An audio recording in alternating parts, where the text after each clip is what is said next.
Hai guys, selamat berjumpa kembali dengan novel populer viral kesayangan Anda ini.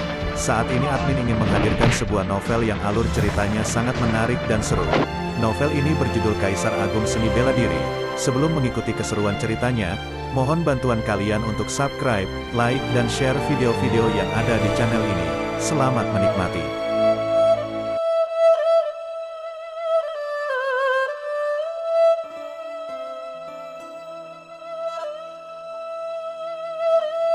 Kaisar Agung Seni Bela Diri, Bab 331, Tubuh Emas Iblis Suci. Ahli bela diri biasa hanya dapat memahami rahasia kekuatan hukum setelah kultivasi mereka mencapai ranah patriark bela diri. Namun, Xingling telah mencapai ini di ranah pangeran bela diri, dan keinginannya untuk memenangkan tempat pertama di antara para pemimpin bahkan lebih tinggi daripada keinginan Luo Xiu dan Wu Yun. Selain Luo Xiu, Wu Yun telah mengembangkan kekuatan ruang ke kondisi sempurna dan memadatkan medan. Tapi dia masih jauh dari penguasaan hukum. Tidak ada yang mengira Guiyu bisa memenangkan pertarungan ini. Segera setelah kompetisi dimulai, 9 bintang terang muncul di atas Xingling. Ke-9 bintang ini memiliki warna dan atribut yang berbeda-beda. Ke-9 bintang tersebut sesuai dengan 9 atribut yaitu logam, kayu, air, api, tanah, angin, guntur, yin dan yang. Kekuatan bintang yang berbeda dapat memperoleh atribut yang berbeda. Dan bahkan kekuatan atribut turunan pun lebih kuat daripada kekuatan atribut biasa. Misalnya, kekuatan api yang berasal dari kekuatan bintang disebut api bintang, yang jauh lebih kuat dari atribut api biasa. Penggabungan berbagai atribut dapat menghasilkan atribut yang lebih kuat, seperti kekuatan 5 elemen, kekuatan kekacauan, kekuatan ruang, kekuatan kehidupan, kekuatan kematian, dan lain-lain. Di antara 4 hukum atribut teratas, hanya kekuatan waktu yang paling misterius sejak zaman kuno. 9 bintang tergantung di langit, dan cahaya bintang menyelimuti seluruh panggung kompetisi, membentuk sebuah lapangan. Sejauh ini, di antara sekian banyak orang jenius, hanya Xingling dan Wu Yun yang menguasai metode domain ini. Wu Yun adalah domain ruang, dan alam Xingling adalah domain bintang. Ekspresi Guiyu sangat serius. Begitu dia maju, dia langsung mengeluarkan pedang iblis tingkat pusaka formasi kelas atas. Dengan lambaian pedang iblis di tangannya, lusinan pedang hitam menebas ke arah Xingling. Namun, Xingling tidak menganggapnya serius dan tidak terlihat bergerak sedikit pun. Saat lusinan pedang mendekati tubuhnya, pedang itu tiba-tiba rontok dan hancur di udara. Kekuatan domain, murid Luo Xiu sedikit mengembun. Meskipun ia telah menguasai hukum hidup dan mati, tetapi dia tidak memahaminya secara bertahap. Sebaliknya, dia mendapatkannya dalam waktu singkat melalui anugerah hukum asal-usul. Dia telah kekurangan proses memahami selangkah demi selangkah dan secara perlahan. Selain itu, waktu pemahamannya relatif singkat, dan ia belum sepenuhnya memahami bagaimana membentuk domain uniknya sendiri berdasarkan hukum hidup dan mati. Domain ruang yang digunakan oleh Wu Yun sebelumnya, ditambah dengan domain bintang dari Xingling sekarang, memberi Luo Xiu banyak inspirasi, memungkinkan dia untuk secara samar-samar memahami jejak keterampilannya. Ini seperti seorang ahli pedang. Meskipun dia belum pernah berlatih teknik pedang tertentu, dia dapat mengetahui esensinya hanya dengan beberapa pandangan. Iblis suci, berkati aku. Di panggung kompetisi, Guiyu tiba-tiba berteriak, dan semua energi iblis yang mengelilinginya berkumpul ke dalam tubuhnya. Bayangan hitam yang menjulang tinggi muncul di belakangnya, dan kemudian menyusut dalam sekejap, menyatu dengan tubuhnya satu. Dalam sekejap, cahaya hitam keemasan mekar di tubuh Guiyu, dan pisau ajaib hitam di tangannya juga berubah menjadi pisau ajaib hitam emas. Wuos, kecepatannya tiba-tiba meningkat, dan dia muncul di samping Xingling dalam sekejap.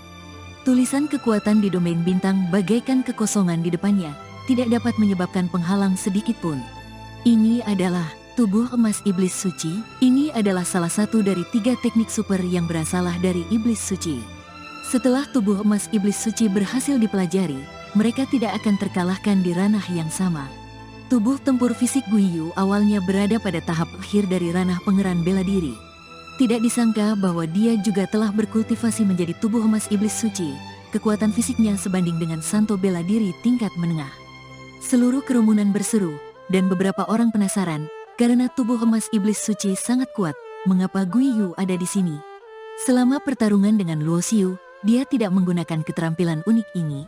Api coklat kemerahan yang ditampilkan oleh Luo Xiu kemungkinan besar adalah api spiritual yang kuat. Kecuali tubuh emas iblis suci telah dikembangkan ke tingkat yang sangat tinggi, mustahil untuk menahan pembakaran api spiritual. Hanya, apa yang ditebak orang ini pada dasarnya mendekati kebenaran. Saat melawan Luo Xiu, Guiyu berencana menggunakan tubuh emas iblis suci. Tapi sebelum dia bisa menggunakannya, Luo Xiu menggunakan api spiritual penelan kekosongan itu bisa menghancurkan segala sesuatu. Hal itu memberitahunya bahwa bahkan tubuh emas iblis suci mungkin tidak mampu menahannya, jadi dia tidak menggunakannya. Sedangkan untuk pertarungan dengan Dao Wuxin, dia bisa menang tanpa menggunakan tubuh emas iblis suci sama sekali. Dari sini terlihat bahwa kekuatan Guiyu juga sangat tirani. Alasan utama mengapa dia kalah dari Luo Xiu adalah karena kekuatan api spiritualnya terlalu besar. Mendengar diskusi di antara kerumunan, Luo Xiu mengerutkan bibirnya, tetapi dia harus mengakui bahwa dia memang telah memanfaatkan api spiritual. Jika tidak, kecuali hukum hidup dan mati terungkap, bahkan jika dia menggunakan teknik transformasi untuk meningkatkan kekuatannya tubuh fisik 24 kali, bahkan dengan kekuatan brutalnya, dia mungkin tidak bisa mengalahkan tubuh emas iblis suci ini. Saat tingkat kultivasinya meningkat, kekuatan api spiritual pemakan kekosongan juga terus meningkat. Luo Xiu memperkirakan jika dia tidak menghindar dan membiarkan dia melepaskan api spiritual pemakan kekosongan untuk membakar, bahkan seorang ahli bela diri tingkat akhir Santo bela diri akan musnah terbakar. Namun Luo Xiu juga mengetahui bahwa jika kecepatan lawan terlalu cepat, maka api roh penelan kekosongan tidak akan mampu membakar lawan, sehingga percuma saja. Kecepatan Guiyu tidak lambat, tapi bagi Luo Xiu, dia tidak memiliki keunggulan dalam kecepatan. Jadi Guiyu mengetahui hal ini dengan sangat baik, jadi dia menyerah begitu saja. Orang jenius yang juga lahir di Tanah Suci, sebagian orang merasa bahwa orang lain boleh kalah, tapi dirinya tidak boleh kalah. Orang seperti itu umumnya memiliki mentalitas yang buruk, dan pemahaman mereka tentang dunia bela diri pasti tidak jauh lebih tinggi. Misalnya Jiang Wuji, dia berkultivasi kekuatan kematian hanya mendekati level kesempurnaan, tapi dia menunjukkan sikap sombong dan sangat memandang orang lain.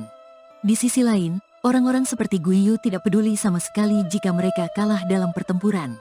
Seperti yang dikatakan beberapa orang, bagi para jenius ini, seseorang dapat benar-benar dapat membuat kesenjangan kekuatan satu sama lain adalah bahwa setelah dirinya mencapai ranah Santo bela diri. Oleh karena itu, kemenangan dan kekalahan semen taraf tidak akan mempengaruhi situasi secara keseluruhan sama sekali.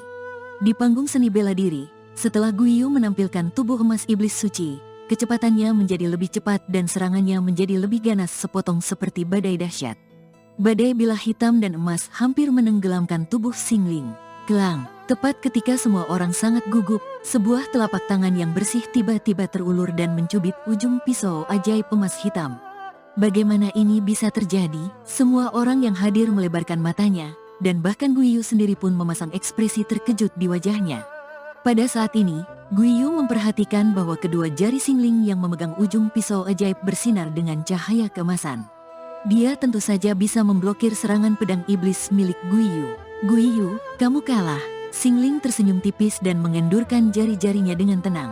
Guiyu menyarungkan pedangnya dan mundur, tapi dia tidak marah. Sebaliknya, dia berkata dengan tenang, kamu memang berjalan selangkah lebih cepat, tapi tahun-tahun yang akan datang masih sangat panjang, dan kamu mungkin tidak selalu bisa berjalan di depan. Dia juga termasuk generasi muda Tanah Suci Abadi. Guiyu mengaku saat ini kalah dengan Wu Yun dan Xingling, namun ia tidak patah semangat. Itu karena para jenius di level mereka akan memiliki kesenjangan kekuatan di antara mereka saat mereka berada di ranah Santo bela diri. Kekuatan kematian yang dipraktikkan oleh Guiyu sendiri sangat sulit untuk dipahami dan dipraktikkan. Namun jika mereka berada di alam yang sama, kekuatan kematian lebih kuat daripada kekuatan lain di level yang sama. Kekuatan domain ruang adalah atribut teratas, belum lagi kekuatan atribut emas. Guiyu percaya bahwa dengan bakat dan kerja kerasnya, tidak butuh waktu lama untuk bisa mengejar Wu Yun dan Xingling. Saat itu, siapa yang lebih kuat atau lebih lemah akan bergantung pada kemampuannya sendiri. Saya menantikan kesempatan untuk bertarung secara nyata denganmu. Xingling masih tersenyum tipis. Guiyu tidak berkata apa-apa lagi, menyingkirkan auranya, melompat, meninggalkan panggung kompetisi, dan kembali ke panggung teratai api.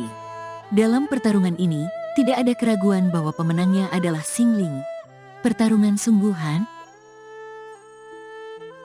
Percakapan antara Guiyu dan Xingling tidak luput dari perhatian siapapun, dan Luo Xiu tentu saja mendengarnya. Bisakah dikatakan pertarungan saat ini bukanlah pertarungan sesungguhnya? Lalu apa itu pertarungan sebenarnya? Luo Xiu merasa sepertinya ada sesuatu yang aneh dan tidak biasa di antara para jenius yang tiada taraf ini. Nak Luo, jangan meremehkan para jenius di tanah suci ini. Pada saat ini, suara kaisar bela diri kegelapan tiba-tiba terdengar di lautan kesadaran Luo Xiu. Senior Kaisar Kegelapan, Luo Xiu sedikit terkejut. Dia tidak menyangka Kaisar Kegelapan akan berkomunikasi dengannya saat ini. Jangan khawatir, tidak ada orang kuat di alam Kaisar bela diri di sekitar sini. Selama aku berhati-hati, aku tidak akan ketahuan. Kaisar Seni Bela Diri Hitam Xuan menjelaskan. Menurut Kaisar Hitam Kegelapan, di mana dia berada di zaman kuno, setiap kali kompetisi diadakan ketika alam suci dibuka, Kaisar Bela Diri yang kuat akan hadir. Dan bahkan yang bertanggung jawab untuk memimpinnya adalah orang-orang kuat dari alam abadi. Jadi dia memperingatkan Luo Xiu untuk tidak melakukan komunikasi dengannya. Namun, pada saat ini, diketahui bahwa tidak ada orang kuat di atas Kaisar Bela Diri yang hadir. Jadi Kaisar Kegelapan tentu saja tidak perlu terlalu takut. Senior, apa maksudmu tadi? Luo Xiu bertanya dengan rasa ingin tahu. Aku tentu punya logika sendiri untuk menyuruhmu tidak meremehkan para jenius di tanah suci itu. Kaisar Kegelapan berkata perlahan, coba kamu bayangkan bahwa dengan kekuatan yang dimiliki tanah suci, mereka pasti akan melatih para jenius dengan talenta yang sangat tinggi dengan seluruh kekuatan mereka. Belum lagi senjata formasi kelas atas, bahkan senjata spiritual dan jimat tingkat 9 dapat dengan mudah diberikan kepada mereka yang berada tanah suci. Hanya saja metode ini sebenarnya tidak bisa dianggap sebagai kekuatan para jenius ini. Di zaman kuno, tempat-tempat suci utama telah lama sepakat bahwa metode ini tidak dapat digunakan kecuali dalam pertarungan hidup dan mati. Pada titik ini, Kaisar-Kaisar Kegelapan mengerutkan bibirnya. Meskipun kamu berhasil mengalahkan mereka, tapi apakah kamu tidak menyadari bahwa orang-orang ini seperti tidak merasakan apa-apa, dan tidak ada satupun di antara mereka yang mengatakan kamu hebat? Sepertinya begitu. Luo Xiu menyentuh hidungnya karena malu. Itu karena kamu sebenarnya telah melanggar aturan yang ada. Kamu bukan dari tanah suci, jadi kamu tidak mengetahui aturan ini. Tentu saja, tidak ada yang akan mengatakan apapun kepadamu. Paling-paling, mereka akan menganggapmu sebagai orang yang beruntung. Jika ini benar-benar pertarungan hidup dan mati, bahkan jika kamu menggunakan semua kartu truf yang kamu miliki, kamu mungkin bukan lawan dari para jenius tanah suci ini. Karena orang-orang ini memiliki segala macam metode yang kuat. Tetapi mereka tidak mengeluarkannya, karena dibatasi aturan.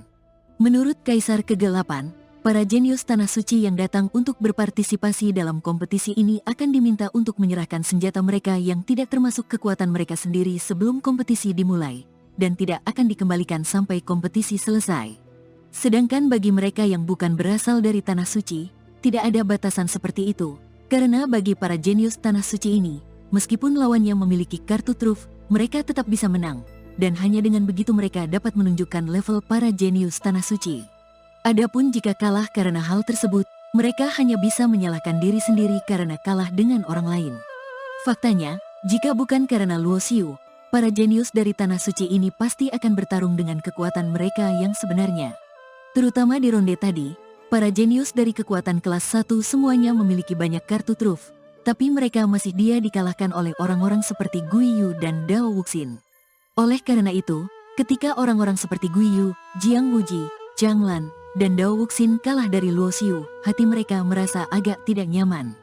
Karena Luo Xiu hanyalah sebuah anomali. Belum lagi dia memiliki kartu truf yang melebihi batas kultivasinya sendiri. Namun, Luo Xiu tidak mempedulikan hal ini. Tujuannya adalah mendapatkan posisi juara pertama. Apakah dia mendapatkannya karena keberuntungan atau bukan, itu tidaklah penting baginya. Yang penting adalah dia bisa mencapai tujuannya.